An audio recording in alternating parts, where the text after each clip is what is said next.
બધા આપણે ઘણા સમય પછી મળી છે, બરાબર. લગભગ 2-3 અઠવાડિયા 2 તો થઈ જ ગયા હશે.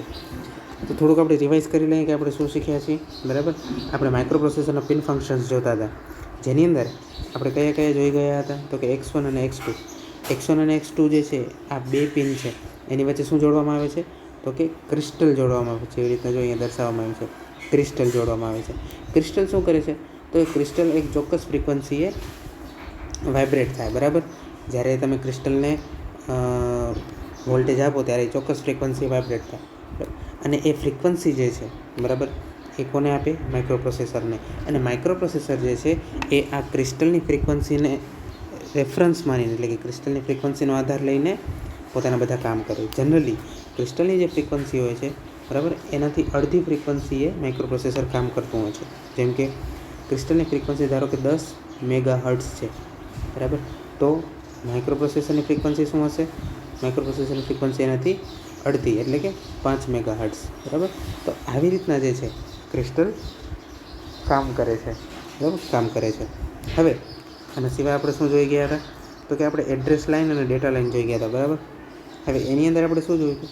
તો કે એડ્રેસ લાઇન અને ડેટા લાઇન જે છે, બરાબર, એમાં જનરલી ડેટા લાઇન આપણી કેટલી છે? 8 છે, બરાબર. અને એડ્રેસ લાઇન કેટલી હોવી જોઈએ? 16. તો 16 ને 8 થાય 24. તો 24 પિન જે છે, બરાબર, એ જોઈએ આપણને એડ્રેસ બસ અને ડેટા બસ ટોટલ થઈને. પણ આપણે અહીંયા શું કર્યું છે? જગ્યા બચાવવા માટે, બરાબર, થોડીક કોમ્પેક્ટનેસ માટે આપણે શું કર્યું છે? તો કે એડ્રેસ લાઇન અને ડેટા લાઇનને આપણે શું કરી નાખી છે? મલ્ટીપ્લેક્સ્ડ કરી નાખી છે, બરાબર. એટલે આપણે સમજી ગયા હતા કેવી રીતે. જ્યારે એડ્રેસ આપણે મેળવવું હોય, બરાબર, ત્યારે શું થાય? તો કે આ જે AD0 થી AD7 લાઇન છે એ A0 થી A7 થઈ જાય, બરાબર. અને બાકીની A8 થી A15 તો આપણી પાસે છે જ. તો આ સમયે AD0 થી A15 આ ટોટલ 16 લાઇન જે છે એડ્રેસ મેળવે. પણ જ્યારે આપણે શું કરવું હોય? જ્યારે આપણે સમજી લો કે આપણે કામ કરવું છે ડેટાની આપલેનું, તો આવા સમયે શું થાય? તો કે AD0 થી AD7 લાઇન છે એ શું થઈ જાય? ડેટા લાઇન, એટલે કે D0 થી D7, બરાબર છે.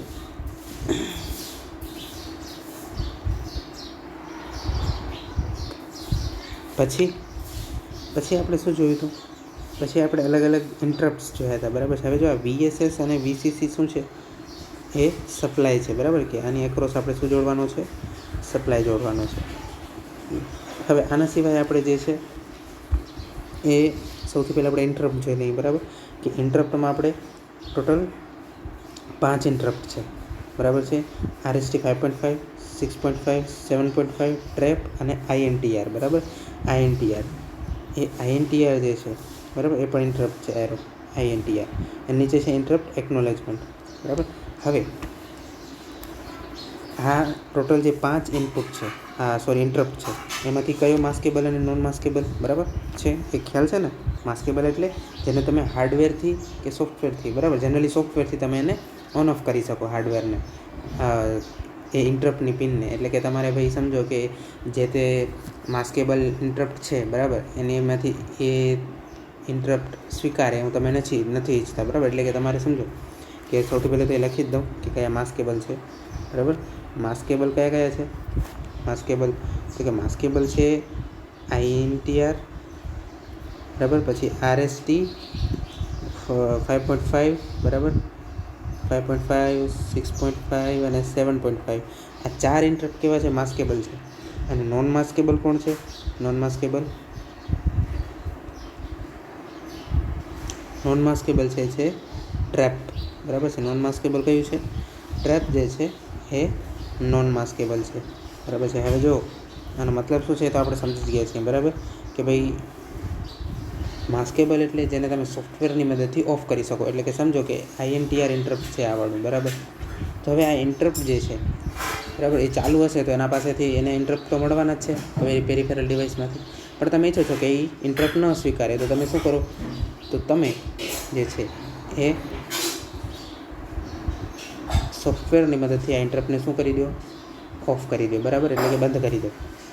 તો હવે આ ઇન્ટરપ્ટ નહીં સ્વીકારે. એવી રીતના RST 5.5, 6.5, 7.5 આ ત્રણે ઇન્ટરપ્ટને તમે આવી રીતના સોફ્ટવેરની મદદથી ઓફ કરી શકો છો. જ્યારે તમે ટ્રેપને આવી રીતના ઓફ કરી શકતા નથી, બરાબર છે. એટલે એના માટે જ આ ટ્રેપ જે ઇન્ટરપ્ટ છે કે ક્યારે કામ આવે છે, ઇમરજન્સીમાં કામ આવે છે, બરાબર છે. એવી રીતનું પછી આપણે શું જોયું હતું, બરાબર, ઇન્ટરપ્ટ જોયું હતું. ઇન્ટરપ્ટ એકનોલેજમેન્ટ પણ આપણે વ્યવસ્થિત સમજ્યું હતું કે ઇન્ટરપ્ટ એકનોલેજમેન્ટ શા માટે હોય છે, બરાબર. કે ભાઈ કોઈ પેરિફેરલ ડિવાઇસે મને ઇન્ટરપ્ટ આપ્યો કે ભાઈ મારે કંઈક ડેટા તમને મૂકવો છે, બરાબર. તો હવે એ તરત ડેટા મૂકવા નહીં માંડી જાય, બરાબર. એ તરત જે છે ડેટા નહીં મૂકવા માંડી જાય. સૌથી પહેલાં તો પોતે ઇન્ટરપ્ટ મોકલ્યો છે તો એનું ઇન્ટરપ્ટ એકનોલેજમેન્ટ એટલે કે ખાતરી એ માઇક્રો પ્રોસેસર પાસેથી મેળવશે કે હા મારો ઇન્ટરપ્ટ માઇક્રો પ્રોસેસરને મળી ગયો છે. તો એકનોલેજમેન્ટ મળી ગયા પછી ડેટા ટ્રાન્સફર પેરિફેરલ ડિવાઇસ ચાલુ કરે છે, બરાબર. તો ઇન્ટરપ્ટ એકનોલેજમેન્ટ એ પણ અગત્યનું છે, બરાબર છે. પછી આવે છે તો કે આપણું ઉપરથી ઇનપુટ આઉટપુટ અથવા memory operation, read write operation, status S0 S1, બરાબર. આ બધું જે છે એ આપણે જોઈ ગયા છીએ, બરાબર. સ્ટેટસ તે બધું આપણે જોઈ ગયા છીએ, બરાબર. તો આ વ્યવસ્થિત રીતે આપણે એકદમ જોયું હતું, બરાબર. જો અહીંયા લખેલું છે, બરાબર. એનું હા કે ભાઈ ઓપરેટિંગ ફ્રીક્વન્સી જે છે એ અડધી હોય છે કોના કરતાં, ક્રિસ્ટલ ફ્રીક્વન્સી કરતાં, બરાબર છે. પછી અહીંયા પણ લખેલું છે આપણે જે સમજીએ છીએ કે ભાઈ RST 6.5 રિસ્ટાર્ટ ઇન્ટરપ્ટ તરીકે ઓળખાય છે, બરાબર છે. પછી તો કે ભાઈ આ ચારે ઇન્ટરપ્ટને સોફ્ટવેર ઇન્સ્ટ્રક્શન DIની મદદથી માસ્ક કરી શકાય છે, એટલે કે એને ઓફ કરી શકાય છે. અને EI કરશો, બરાબર. તો EI એટલે ઇનેબલ ઇન્ટરપ્ટ, એનાથી અનમાસ્ક કરી શકાય. કોને, આ ચારને, બરાબર છે. RST 7.5 6.5 5.5 અને ઇન્ટરપ્ટને. હવે હોલ્ડ અને હોલ્ડ એકનોલેજમેન્ટ એ પણ આપણે જોયું હતું, બરાબર છે. કે ભાઈ હોલ્ડ અને હોલ્ડ એકનોલેજમેન્ટ એ બે સિગ્નલો છે જે બીજા ડિવાઇસ જેમ કે DMNને PMA કંટ્રોલરને બધી બસનો કંટ્રોલ સોંપી દેવા માટે વપરાય છે. એટલે કે સમજો કે કોઈ એક્સટર્નલ પેરિફેરલ ડિવાઇસ છે, બરાબર. આ પણ આપણે એકદમ વ્યવસ્થિત રીતે સમજ્યું હતું. કેવી રીતે સમજો કે આ છે આપણું માઇક્રો પ્રોસેસર, બરાબર છે. અને આ છે એક મેમરી કાર્ડ, બરાબર છે. અને આ જે છે એ બીજું મેમરી કાર્ડ છે, બરાબર છે. હવે આ પહેલાં મેમરી કાર્ડને આ બીજા મેમરી કાર્ડમાં ડેટા ટ્રાન્સફર કરવો છે, બરાબર. હવે મેમરી કાર્ડ છે એની પાસે તો કંઈ ડેટા ટ્રાન્સફર માટે બસ હોય નહીં, તો એ આવશે માઇક્રો પ્રોસેસર પાસે. આ પહેલું જે છે માઇક્રો પ્રોસેસર પાસે આવશે અને કહેશે કે ભાઈ મારે ડેટા ટ્રાન્સફર કરવો છે બે નંબરના મેમરી કાર્ડને, બરાબર. હવે આમાં થશે શું કે માઇક્રો પ્રોસેસર જે છે ને અહીંયા વચ્ચે જે છે એ એક્સ્ટ્રા છે. શા માટે? કારણ કે આપણે ખાલી ડેટા ટ્રાન્સફર કરવો છે. માઇક્રો પ્રોસેસર શાના માટે જરૂરી છે? પ્રોસેસિંગ માટે, ડેટા પ્રોસેસિંગ માટે, બરાબર. તો મેમરી કાર્ડ 1 જે છે, બરાબર છે, એ ડેટા મૂકે માઇક્રો પ્રોસેસરને, એ વળી પ્રોસેસ કરે અને પ્રોસેસ કર્યા બાદ જે છે એ માઇક્રો પ્રોસેસર જે છે એ 2 નંબરના મેમરી કાર્ડને ડેટા મોકલે. તો આ તો બહુ લાંબી પ્રોસેસ થઈ જાય, બરાબર. આ તો બહુ લાંબી પ્રોસેસ થઈ જાય, બરાબર છે, આવી રીતની. તો અહીંયા શું જોઈએ છે આપણને, તો કે ડાયરેક્ટ ડેટા ટ્રાન્સફર આપણને જોઈએ છે. ખાલી શું જરૂર છે આપણને, માઇક્રો પ્રોસેસરની બસની. માઇક્રો પ્રોસેસર આખાની જરૂર નથી, માઇક્રો પ્રોસેસરની બસની જરૂર છે. એટલે મેમરી કાર્ડ પહેલું જે છે એ શું કહેશે, માઇક્રો પ્રોસેસરને હોલ્ડ સિગ્નલ મોકલશે. એટલે કે ભાઈ તમે ઊભા રહી જાઓ, હમણાં તમે જે પણ કામ કરો છો એ અમે તમને સાઈડમાં મૂકો, બરાબર. અને મને તમારી બધી પણ ડેટા બસ આપી દે એવું મોકલશે. કોણ? માઇક્રો પ્રોસેસરને મેમરી કાર્ડ નંબર 1. હવે આના જવાબમાં હોલ્ડ એકનોલેજમેન્ટ, બરાબર. હોલ્ડ એકનોલેજમેન્ટ આ સિગ્નલ જે છે માઇક્રો પ્રોસેસર કોને આપશે? મેમરી કાર્ડ નંબર 1ને, બરાબર છે. હવે હોલ્ડ એકનોલેજમેન્ટ જે સિગ્નલ જે છે એ આપે એ પહેલાં શું કરશે માઇક્રો પ્રોસેસર? તો કે પોતાની જે પ્રોસેસ ચાલુ હશે ને, જે રનિંગ હશે એ પહેલાં પૂરી કરશે અને પછી હોલ્ડ એકનોલેજમેન્ટ આપશે કે હા હવે હું મારી બધી ડેટા બસ જે છે તમને ટ્રાન્સફર કરવા તૈયાર છું. એક વખત બધી ડેટા બસ જે છે એ આ મેમરી કાર્ડ 1 એટલે કે જે પેરિફેરલ ડિવાઇસ 1 છે એના કંટ્રોલમાં આવી જાય, બરાબર. કે તરત એ શું કરશે તો કે પોતાનો ડેટા જે છે એ શું કરશે, પોતાનો ડેટા એ મોકલશે. કોને મોકલશે? ડાયરેક્ટ મેમરી કાર્ડ 2ને, બરાબર છે. અહીંયા જે છે કોઈ પણ પ્રકારનો રોલ જે છે એ માઇક્રો પ્રોસેસરનો આવશે નહીં, બરાબર છે.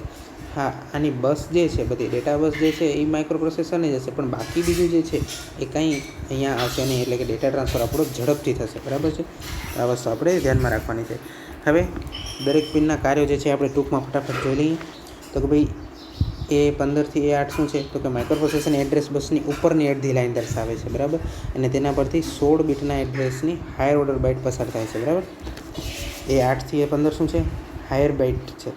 પછી AD7 અને AD0 શું છે? તો કે મલ્ટીપ્લેક્સ એડ્રેસ ડેટા બસ છે, બરાબર છે. મલ્ટીપ્લેક્સડ છે એટલે કે એકસાથે જોડાયેલી છે, બરાબર. હવે જ્યારે ALE હાઈ થાય છે, બરાબર, આપણે મેં તમને કીધું હતું કે ક્યારે આપણે એ જે મલ્ટીપ્લેક્સડ એડ્રેસ અને ડેટા લાઇન છે એનો ઉપયોગ ડેટા બસ તરીકે કરવો છે અને ક્યારે આપણે એનો એડ્રેસ બસ તરીકે કરવો છે એ આપણે કોના મદદથી નક્કી કરી શકીએ? ALE, બરાબર છે. ALEની મદદથી આપણે એ નક્કી કરી શકીએ છીએ, બરાબર છે. પછી ALE જોઈ ગયા છીએ આપણે, બરાબર. આ અગત્યનું છે. જો અહીંયા એકદમ લેટેસ્ટ પરીક્ષામાં પૂછવાનું પડશે કે ALE શું છે. એનું પૂરું નામ છે address latch enable. Address latch enable તેનો ઉપયોગ મલ્ટીપ્લેક્સ એડ્રેસ ડેટા બસને ડીમલ્ટીપ્લેક્સ કરવા માટે થાય છે. તે જ્યારે હાઈ હોય છે ત્યારે AD0 થી AD7 પરની એડ્રેસની લોઅર બાઇટ હોય છે. એટલે સિમ્પલ કહેવાનો અર્થ એ છે કે ભાઈ ALE જે છે, બરાબર, ALE જ્યારે હાઈ હોય છે એટલે કે 1 હોય છે ત્યારે જે આપણી જે AD7 થી AD0 છે, બરાબર, આપણી જે લાઈન છે એ શું બની જાય છે? તો કે A7 થી A0.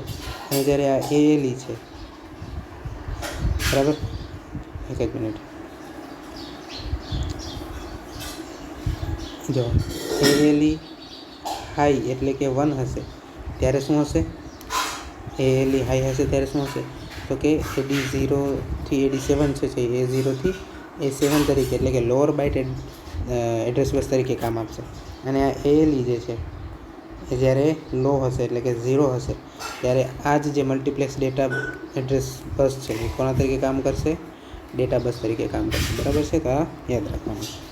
પછી ઇનપુટ આઉટપુટ અને મેમરી ઓપરેશન જ્યારે કરવું હોય ત્યારે આપણે IOMનો ઉપયોગ કરીએ છીએ. રીડ રાઇટ ઓપરેશન કરવું હોય ત્યારે આપણે રીડ રાઇટ સિગ્નલનો ઉપયોગ કરીએ છીએ. SID અને SOD, બરાબર, સિરિયલ ઇનપુટ ડેટા અને સિરિયલ આઉટપુટ ડેટા એટલે કે સિરિયલી એટલે કે એક પછી એક આપણે જો ડેટાને મોકલવો હોય, બરાબર, કે મેળવવો હોય ત્યારે આપણે SID અને SODનો ઉપયોગ કરીએ છીએ. હોલ્ડ અને હોલ્ડ એકનોલેજમેન્ટ મેં તમને હમણાં જ સમજાવ્યું. રેડીનો ઉપયોગ ક્યારે થાય છે? ધીમા પેરિફેરલ ડિવાઇસ જોડે ઓપરેશનનું તાલમેલ કરવા માટે. આ રેડીને મેં તમને એકદમ વ્યવસ્થિત રીતે પ્રિન્ટરના ઉદાહરણ વડે સમજાવ્યું હતું, બરાબર, કે પ્રિન્ટર જે છે એ ધીમું ડિવાઇસ છે, બરાબર. શા માટે ધીમું ડિવાઇસ છે? તો કે પ્રિન્ટરને તમે સમજો કે એક પેજ પ્રિન્ટ કરવા માટે આપ્યું છે તો જેવો તમે એક પેજ પ્રિન્ટ કરવા માટે આપશો કે તરત એ પ્રિન્ટ નહીં કરી નાખે, બરાબર છે. એને થોડીક વાર લાગશે. સમજો કે 30 સેકન્ડ, બરાબર, 30 સેકન્ડની વાર લાગશે. તો 30 સેકન્ડ પછી પ્રિન્ટ થઈ ગયું એક પેજ પછી પ્રિન્ટર જે છે એ રેડીનો સિગ્નલ જે છે માઇક્રોપ્રોસેસરને આપશે કે ભાઈ હવે હું નેક્સ્ટ પેજ પ્રિન્ટ કરવા માટે તૈયાર છું. અને પછી જ જે છે એ માઇક્રોપ્રોસેસર બીજું પેજ જે છે એને આપશે. કોને? પ્રિન્ટરને. તો ધીમા પેરિફેરલ ડિવાઇસ જોડેનું ઓપરેશનનું તાલમેલ કરવા માટે એનો ઉપયોગ થાય છે.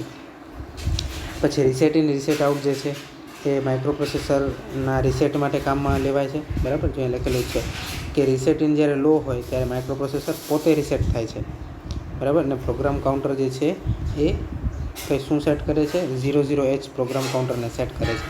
અને રીસેટ આઉટનો ઉપયોગ સિસ્ટમમાં રહેલા બધા પેરિફેરલ ડિવાઇસને માઇક્રોપ્રોસેસર રીસેટ થઈ રહેલ છે તે જણાવવા થાય છે, બરાબર. એટલે કે આ રીસેટ ઇન માઇક્રોપ્રોસેસર પોતાના માટે છે. જ્યારે રીસેટ આઉટ જે છે એ પેરિફેરલ ડિવાઇસ જે છે એને જાણકારી આપવા માટે કે ભાઈ હું રીસેટ થાઉં છું એટલે કે માઇક્રોપ્રોસેસર પોતે રીસેટ થાય છે એ જણાવવા માટે થાય છે, બરાબર. પછી આ બધા મેં તમને કીધા બધા ઇન્ટરપ્ટ કીધા.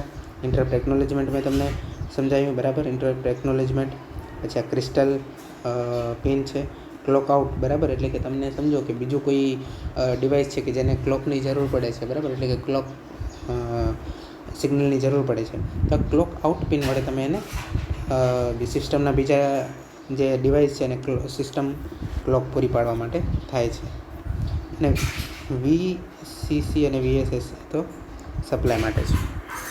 હવે જે લોજિકલ બ્લોક ડાયાગ્રામ છે, બરાબર છે, આપણો લોજિકલ બ્લોક ડાયાગ્રામ, બરાબર છે, એ આપણે જે છે એ નેક્સ્ટ લેક્ચરમાં આપણે રાખીએ છીએ, બરાબર. કે આવતા લેક્ચરની અંદર આપણે સમજીશું. બરાબર, તો અત્યારે અહીંયા સુધી જ રાખીએ છીએ. ઓકે.